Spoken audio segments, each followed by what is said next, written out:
ಮಂಡ್ಯದಲ್ಲಿ ಕಾರ್ಮಿಕ ಇಲಾಖೆ ಇತ್ತು. ರೋಡಲ್ಲಿ ಹೋದ್ಸರಿ ನಾನು ಸೋತಿದ್ದೆ, ಕಾರ್ಮಿಕ ಇಲಾಖೆಯಿಂದ ಕಿಟ್ ಹಂಚ್ತಾ ಇದ್ದಾರೆ ಅಂತ ಹೇಳಿದ್ರು. ರೋಡಲ್ಲಿ ಮಾಡಿದ್ರು, ಮಂತ್ರಿ ಬಂದ್ರು, ಹೋದ್ರು. ಅದಾದ್ಮೇಲೆ ಕಾರ್ಮಿಕ ಇಲಾಖೆ ಇದೆಯಾ ಇಲ್ವಾ ಅಂತ ಗೊತ್ತಿರಲಿಲ್ಲ. ಆದರೆ ಇವತ್ತು ಮಂಡ್ಯದಲ್ಲಿ ಕಾರ್ಮಿಕ ಇಲಾಖೆ ಇದೆ, ಅದರಲ್ಲಿ ಜನಕ್ಕೆ ಸಹಾಯ ಮಾಡಬಹುದು ಅಂತ ಕರ್ನಾಟಕಕ್ಕೆ ತೋರಿಸ್ಕೊಟ್ಟ ಏಕೈಕ ಗಂಡು ಅಂತ ಹೇಳಿದ್ರೆ ಅದು ನಮ್ಮ ಸಂತೋಷಣ್ಣ. ಕಾರ್ಮಿಕ ಇಲಾಖೆಗೆ ಹೊಸ ರೂಪವನ್ನು ಕೊಟ್ಟು ಪ್ರತಿ ಕಾರ್ಮಿಕರ ಕುಟುಂಬಕ್ಕೆ ನೆರವಾಗ್ತಿರುವಂತಹ ಕಾಂಗ್ರೆಸ್ ಪಕ್ಷದ ಮಂತ್ರಿ ಅಂತ ಹೇಳಿದ್ರೆ ತಪ್ಪಾಗಲ್ಲ. ಇವತ್ತು ಲೀಸ್ಟ್ ಅನ್ನ ನೋಡ್ತಾ ಇದ್ದೀವಿ. 101 ಸಣ್ಣ ಸಣ್ಣ ಕಾರ್ಮಿಕರಿಗೆ ಕಾರ್ಡ್ ಅನ್ನ ಕೊಡೋದು, ಅವ್ರಿಗೆ ತೊಂದರೆ ಆದರೆ ನಾವು ಇದೀವಿ ಅಂತ ಧೈರ್ಯವನ್ನ ಹೇಳೋರು. ದುಡ್ಡಿದ್ದವ್ರು ಯಾವ ಆಸ್ಪತ್ರೆಗೆ ಬೇಕಾದ್ರೂ ಚಿಕಿತ್ಸೆ ತಗೋಬಹುದು, ಬದುಕಬಹುದು. ದುಡ್ಡಿಲ್ದಿರೋರು ಏನ್ ಮಾಡ್ಬೇಕು? ಅವ್ರಿಗೆ ಆಕ್ಸಿಡೆಂಟ್ ಆದ್ರೂ ದೇವ್ರ ನೆನಪು ಬರುತ್ತೆ, ಸಣ್ಣ ಪ್ರಾಬ್ಲಮ್ ಬಂದ್ರು ದೇವ್ರ ನೆನಪು ಬರುತ್ತೆ, ಏನಾದ್ರೂ ದೇವ್ರ ನೆನಪು ಬರುತ್ತೆ.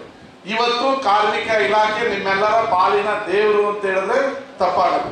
ನಿಮಗೆ ಏನಾನು ಆದ್ರೆ 101 ಇಲಾಖೆಗಳಲ್ಲಿ 101 ಕಸಬುದಾರರಿಗೆ 101 ಕುಲದವರಿಗೆ ನಿಮಗೇನಾದ್ರೂ ತೊಂದರೆ ಆದ್ರೆ ನಾವಿದೀವಿ, ನಿಮ್ ಜೊತೆ ನಾವಿದೀವಿ, ನಿಮಗೆ ದುಡ್ಡನ್ನ ಕೊಡ್ತೀವಿ. ಆಕ್ಸಿಡೆಂಟ್ ಆಗಲಿ, ನೀವೇನಾದ್ರೂ ಅಪ್ಪಿತಪ್ಪಿ ತೀರೋದ್ರೆ, ನಿಮಗೆ ತೊಂದರೆ ಆದ್ರೆ ಅಂತೇಳಿ ಸಂತೋಷ್ ಅವರು 101 ಕಸಬುಗಳಿಗೆ ಅಪಘಾತ ವಿಮೆ ಹಿಡಿದು ಹಣಕಾಸನ್ನ ನೆರವು ಅಂತ ಮಾಡುವಂತ ಸ್ಕೀಮ್ ಅನ್ನ ತೆಗೆದ್ರೆ ನಿಮ್ಮ ದೊಡ್ಡ ಚಪ್ಪಾಳೆಯೊಂದಿಗೆ ಅವರಿಗೆ ಇವತ್ತು 5 ಗ್ಯಾರಂಟಿ ನಮ್ಮ ಮಂತ್ರಿಗಳಿಂದ 5 ಗ್ಯಾರಂಟಿಯನ್ನ ಕೊಡ್ತಾ ಇದೀವಿ. ನಿಮ್ಮ ಮನೆಯಲ್ಲಿ ಯಾರಾದ್ರೂ ದುಡಿಯೋರು ಮನೆಯಿಂದ ಆಚೆ ಹೋದ್ರೆ ಒಳ್ಳೇದಾಗ್ಲಿ ಅಂತ ಕೇಳ್ತೀವಿ.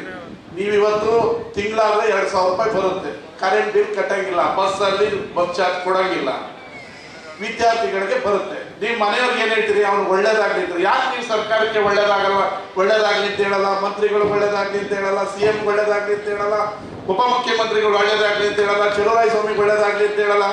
ಯಾರಾದ್ರೂ ಮೈಕ್ ಇಟ್ರೆ 10 ತಿಂಗಳು ನಿಮಗೆ ಬಂದಿರುತ್ತೆ, 1 ತಿಂಗಳು ಬಂದಿಲ್ಲ, ಇನ್ನ ಬಂದಿಲ್ಲ ಅಂತ ಉಲ್ಟಾ ಹೇಳ್ತೀರಿ. ನಾವು ಚೆನ್ನಾಗಿದ್ರೆ ನಿಮ್ಮ ಮನೆಯವರು ದುಡಿಯೋರು ಚೆನ್ನಾಗಿದ್ರಲ್ವಾ ನಿಮ್ಮ ಮನೆಗೆ ಸಂಬಳ ಬರೋದು?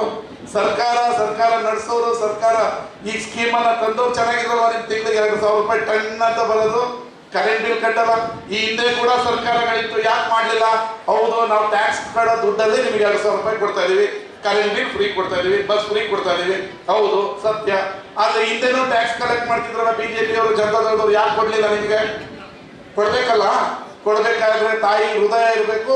ಆ ಹೃದಯ ಕಾಂಗ್ರೆಸ್ ಪಕ್ಷದ ಮುಖ್ಯಮಂತ್ರಿ, ಕಾಂಗ್ರೆಸ್ ಪಕ್ಷದ ಮಂತ್ರಿಗಳು ಮಾತ್ರ ಇರೋರು. ನೀವು ಯಾವ ಬಿಜೆಪಿ ಅವರು, ಜನತಾದಳದವರು ನಿಮ್ಮನ್ನ ವೋಟ್ ಹಾಕ್ಸ್ಕೊಡೋ ಮಿಷಿನ್ ತರ ಮಾಡ್ಕೊಂಡಿದ್ರು. ನಮ್ಮ ಸರ್ಕಾರ, ನಮ್ಮ ಮಂತ್ರಿಗಳು, ನಮ್ಮ ಮುಖ್ಯಮಂತ್ರಿಗಳು ನಿಮ್ಮ ಕಲ್ಯಾಣಕ್ಕೋಸ್ಕರ ಸರ್ಕಾರವನ್ನ ನಡೆಸ್ತಾ ಇದೀವಿ.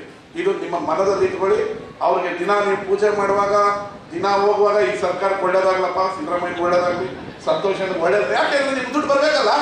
ಬಿಜೆಪಿ ಅವರು ಇದ್ರಲ್ಲ, ಜನತಾದಳದವರು ಇದ್ರಲ್ಲ, ಯಾಕೆ ಹಾಕ್ಲಿಲ್ಲ? ಅವ್ರು ಹಾಕ್ಬೋದಾಗಿತ್ತಲ್ಲ, ಹಾಕಿದ್ರ? ನಿಮಗೆ ಹಾಕ್ಲಿಲ್ಲ. ಹಂಗೆ ನಿಮ್ಮ ಮಗ ದುಡಿಯಕ್ ಹೋದಾಗ, ನಿನ್ನ ತಾಯಿ ದುಡಿಯಕ್ ಹೋದಾಗ ಇವ್ನು ಒಳ್ಳೇದಾಗ್ಲಿ ಅಂತ ಹೆಂಗೆ ಹೇಳಿದ್ರು, ಈ ಸರ್ಕಾರಕ್ಕೂ ಒಳ್ಳೇದಾಗ್ಲಿ ಅಂತೇಳಿ ಆಶೀರ್ವಾದ ಮಾಡಿ ಈ ದುಡ್ಡು, ಈ ಕರೆಂಟು, ಈ ಫ್ರೀ ನಿರಂತರವಾಗಿರ್ತದೆ.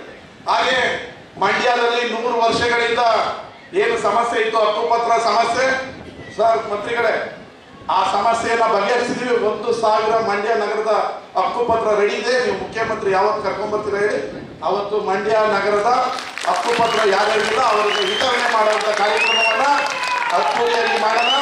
ಹಾಗೆ ಅಲ್ಲೆಗೆರೆ, ಹುಲಿವಾನ, ಬಸರಾಳ್ನಲ್ಲಿ 2,000 ನಿವೇಶನ ಕೊಡೋದಕ್ಕೆ ಎಲ್ಲ ರೆಡಿ ಮಾಡಿದೀವಿ.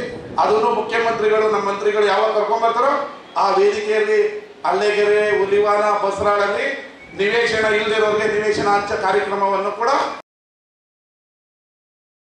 ಕುಟುಂಬ ದೊಡ್ಡದಾಗಿದೆ, ಮಕ್ಕಳುಗಳು ಜಾಸ್ತಿ, ಅವ್ರಿಗೆ ಹಬ್ಬ ಮಾಡೋದಕ್ಕೆ ಸೈಟ್ ಇಲ್ಲ, ಮನೆ ಕಟ್ಕೊಳ್ಳೋಕೆ ಸೈಟ್ ಇಲ್ಲ ಅಂತ ಪ್ರತಿ ಗ್ರಾಮ ಪಂಚಾಯಿತಿಯಲ್ಲೂ 10 ಮೀಟಿಂಗ್ಗಳನ್ನ ಮಾಡಿ ಸರ್ಕಾರದಿಂದ ನಿವೇಶನ ಹಂಚೋದಕ್ಕೆ ಜಾಗವನ್ನ ಹುಡುಕಿಟ್ಟಿದ್ದೀವಿ.